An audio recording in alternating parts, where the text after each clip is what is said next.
DIY Scalp Scrub to promote hair growth.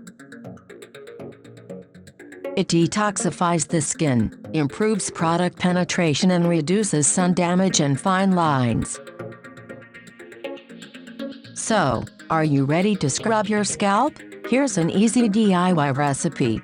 3 tablespoons brown sugar, 2 tablespoons coconut olive oil. Mix well, apply to scalp and massage gently with the pads of your fingers. Do not scratch. Rinse thoroughly to remove all residue and follow with your normal shampoo regimen.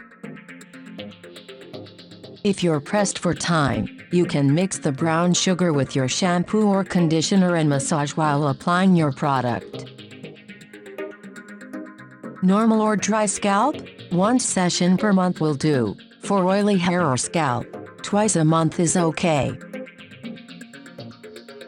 The scalp is no different than the skin on your face. A little extra TLC will have your scalp in the healthiest possible condition.